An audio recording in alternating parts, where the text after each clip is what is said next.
Hello दोस्तों, स्वागत है आप सबका मेरे YouTube चैनल कहानियों की दुनिया में। आज की कहानी एक बूढ़ी माँ की कहानी है। दुखद भरी कहानी है। वो अपने बेटे पोते और बहू के साथ रहती थी। तो चलिए देखते हैं कहानी में क्या होता है। विमल बहुत परेशान था। उसे समझ में नहीं आ रहा था कि वो इस परिस्थिति से कैसे निपटे। वो अपनी माँ को बहुत चाहता था, किंतु उसकी पत्नी और बच्चे उसकी माँ से बहुत दूर भागते थे, क्योंकि उसकी माँ की एक आँख नहीं थी, साथ ही उसकी कमर भी 90 अंश पर झुकी थी। वैसे वह अपना काम सब खुद कर लेती है, किंतु फिर भी वो उसकी पत्नी और बच्चों के लिए हमेशा खटकती है। दादी, आप ऊपर के कमरे में जाओ, मेरे दोस्त आ रहे हैं, विमल के बेटे अखिल ने बड़े बेरुखी से कहा। पर बेटा, मैं तो यहाँ बहुत दूर बैठी हूँ, विमल की माँ ने बहुत प्यार से कहा। नहीं, आप उनके सामने मत रहो, वो मुझे चिढ़ाते हैं, अखिल ने जोर से डांटते हुए कहा। क्या हुआ अखिल, क्यों चिल्ला रहे हो? विमल की पत्नी कामिनी ने किचन से ही आवाज लगाई। देखो ना माँ, ये दादी यहीं ड्राइंग रूम में बैठी है और मेरे दोस्त आ रहे हैं, अखिल ने शिकायत भरे लहजे में कहा। माँ जी, आप ऊपर चली जाओ, क्यों हम लोगों को लजवाती हो? कामिनी ने बेटे का पक्ष लेते हुए कहा।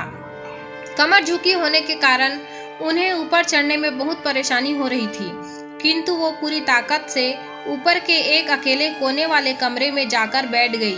बेचारी सरस्वती चुपचाप उठकर जीने के सहारे ऊपर जाने लगी।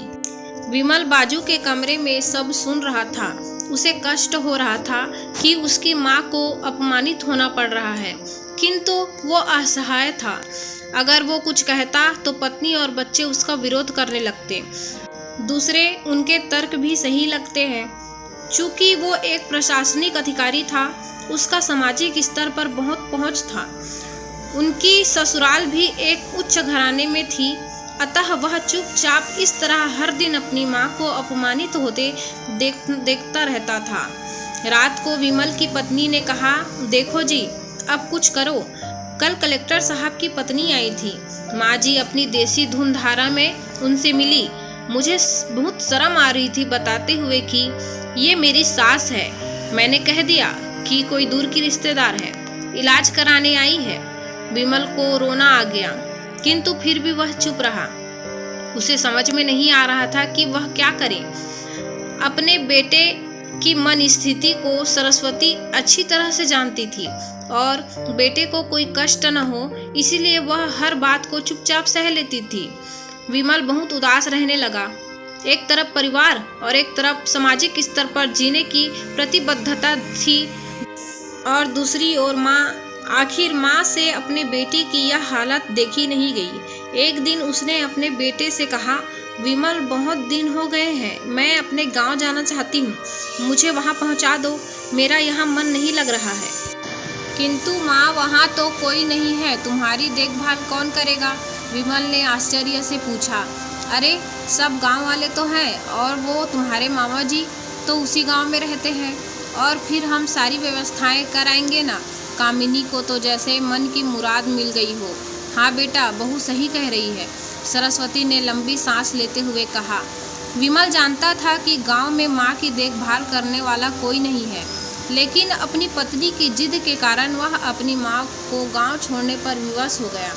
माँ को गांव छोड़कर आते वक्त उसे रोना आ रहा था तथा अपनी बेबसी पर गुस्सा भी आ रहा था, किंतु परिवार, पत्नी और समाज ने उसके इन मनोभावों को दबा दिया और वो सुकून सा महसूस करने लगा।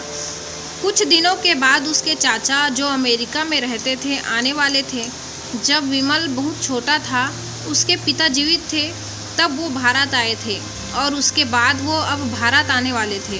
पूरा परिवार और आस पड़ोस बहुत उत्साहित था। अमेरिका से विमल के डॉक्टर चाचा आ रहे थे। डॉक्टर रमेश ने जैसे ही घर में कदम रखा, सबने मिलकर बहुत उत्साह से उनका स्वागत किया। क्यों विमल, भाभी नहीं दिख रही है, कहाँ है? डॉक्टर रमेश ने उत्साहपूर्वक पूछा। जी, वो गांव में रहती है, यहाँ उनका मन नहीं लगा, कामिनी ने सपाट लहजे से उत्तर दिया।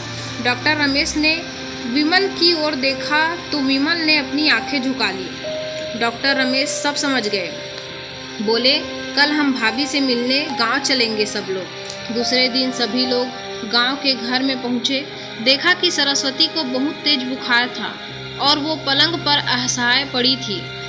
डॉक्टर रमेश दौड़कर सरस्वती के पास गए और पैर छूकर रोने लगे। सरस्वती की ये हालत उनकी कल्पना से परे थी। वाह बेटा विमल, तूने तो नाम उजागर कर दिया। अपनी माँ की ये हालत देखकर तुझे तो शर्म भी नहीं आ रही होगी। डॉक्टर रमेश ने विमल को लगभग डांटते हुए कहा। नहीं देवर जी, विमल का कोई दोष नहीं है, मैं खुद गांव आई थी। सरस्वती ने अपने बेटे का बचाव किया। मुझे सब पता चल गया भाभी, आप चुप रहो। क्यों बहू, तुम्हें अपनी सास की कुरूपता पसंद नहीं है? समाज में तुम्हें नीचा देखना पड़ता है ना? डॉक्टर रमेश ने कामिनी की ओर व्यंग से देखा। कामिनी निरंतर होकर विमल को देखने लगी। आज तू जिस सामाजिक स्तर पर हो वो इन्हीं के संघर्षों की देन है। और बेटा विमल, तुम्हें शायद मालूम न हो कि बचपन में मैं जब तुम 1 साल के थे तब छत से नीचे गिरने के कारण तुम्हारी एक आंख फूट गई थी और तुम्हारी रीढ़ की हड्डी में भी समस्या थी। तब तुम्हारी इस कुरूप माँ ने अपनी एक आंख और अपना बोन मैरो तुम्हें देकर इतना सुंदर स्वरूप दिया था। कामिनी बेटा, इतने सालों तक संघर्ष करके बेटे को प्रशासनिक अधिकारी बनाने वाली इस संघर्षशील औरत की तुम लोगों ने यह दशा कर दी। तुम्हें ईश्वर कभी माफ नहीं करेगा। डॉक्टर रमेश की आंखों से अश्रु जलधारा बह रही थी। अब भाभी, आप मेरे साथ अमेरिका जाएंगी, यहाँ इन स्वार्थी लोगों के बीच नहीं रहेंगी। डॉक्टर रमेश ने सरस्वती से कहा। विमल को तो काटो तो खून नहीं था। डॉक्टर रमेश जो उसके चाचा थे, उन्होंने जो राज बताया, इसके बाद तो विमल को यही लग रहा था कि उससे ज़्यादा पापी इंसान इस दुनिया में कोई और है ही नहीं। वह दौड़ता गया और माँ सरस्वती के कदमों में लिपट गया। माँ, मेरा अपराध अक्षम्य है। मैं जानबूझकर चुप्पी साधे रहा, आपका अपमान करवाता रहा। अब सिर्फ आप ही उस घर में मेरे साथ रहेंगी और कोई नहीं। विमल ने आज्ञेय दृष्टि से अपनी पत्नी और बच्चे को देखा। कामिनी को भी बहुत पश्चाताप हो रहा था, किंतु उसकी हिम्मत नहीं हो रही थी कि वो सरस्वती से आंख मिलाए। सरस्वती ने कामिनी की मनस्थिति को समझकर उसको पुकारते हुए अपने पास बुलाया और विमल को डांटते हुए कहा, खबरदार, जो मेरी बहू को मुझसे अलग करने की कोशिश की तो तुझे ही घर से बाहर निकाल दूंगी। कामिनी और बच्चों ने सरस्वती के पैर पड़ते हुए अपने व्यवहार पर माफ़ी मांगी और माँ के हृदय ने सबको माफ़ कर दिया।